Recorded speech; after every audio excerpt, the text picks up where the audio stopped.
Okay, WordPress is highly customizable, which means that it has what it calls plugins. They change the functionality of WordPress, sometimes for the better, usually for the better, sometimes for the worse. Because WordPress is so popular, you can find a plugin either for free or for not very much money to do almost anything you want. By default it comes with two. One is an anti-spam thing, which is good, but it's now chargeable unless you're just personal use. So we've gone to the plugins menu, install plugins. I delete that one because I don't want to cheat on them, and a thing called Hello Dolly, which I've never known anyone use in living memory, I delete that as well. So it's a clean slate. Next is to select the Add New, and I'm going to show you how easy it is to install a plugin, and I'll go through the ones that we do. Search plugins. Contact Form 7 just puts a nice contact box in, and once it's installed you can see how fast it does to install. Activate it, and so that means we can do a contact form, which we'll do in another video. At the moment we're just adding plugins.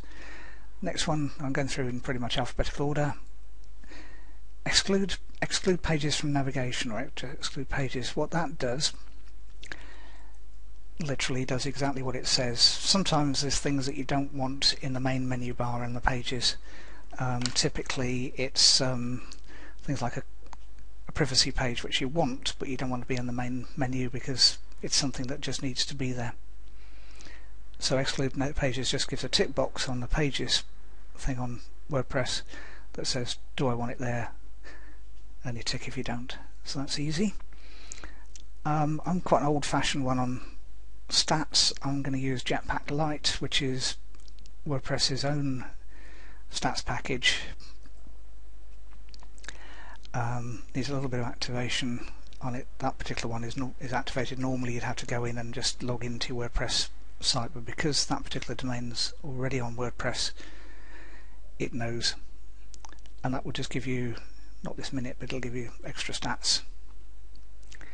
Let me just check. Sorry, plugins activated, but yeah, beg your pardon, I have to log in to connect to WordPress to log it in. So on the right hand side of that screen it just says connect to WordPress. That just gives you my login details for WordPress. I'm not going to show you those, so I'll pause the video for a sec. Okay, I've authorised that with WordPress. If you haven't got a WordPress account, it gives you all the information you need to create one and then activate. I don't use their particular short links, I use a different one. We'll come on to that in a sec. So next plugin to add is a thing called Limit Login Attempts. You know, remember I said that WordPress is popular, therefore it gets people attacking it. Limit Login Attempts doesn't give people many chances to do that. So I'll show you all these different ones in another video. All we're doing on this one is showing you the quick install. Spam-free WordPress, that's what I use instead of Akismet. It works okay. You have to have an authorization key, so you click on the thing that says enter your free license key, and Firefox remembers that for me. So instead of all the sections saying this needs whatever, it's now activated. Very quick, very easy. If you remember I said about database backups and things, WordPress database backup, I think it's called that. No.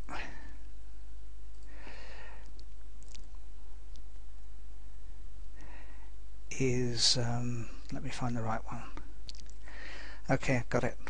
What happened there is they've changed the name from the one they show on the control panel of checking on to a different one. I'll give you the right one in installation. We're going to activate, we'll come back to settings in another video.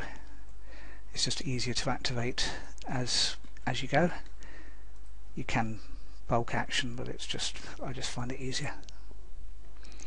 WordPress SEO is the next one. WordPress SEO by Yoast is the one I use. It seems there's other ones out there. Different people have their own favourites. This is the one I've homed in on recent installations. It seems to be the best supported, and you can either allow tracking or not.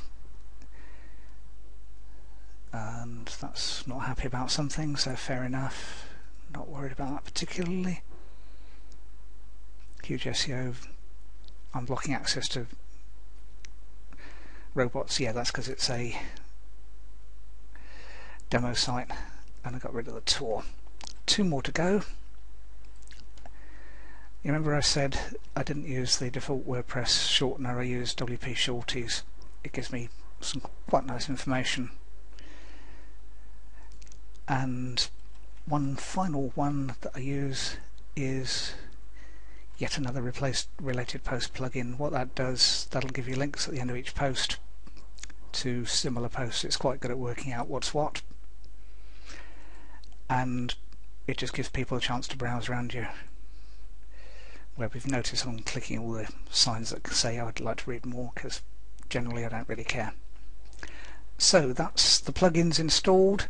The next video we're going to come on to what you actually do with them, how you set them up properly.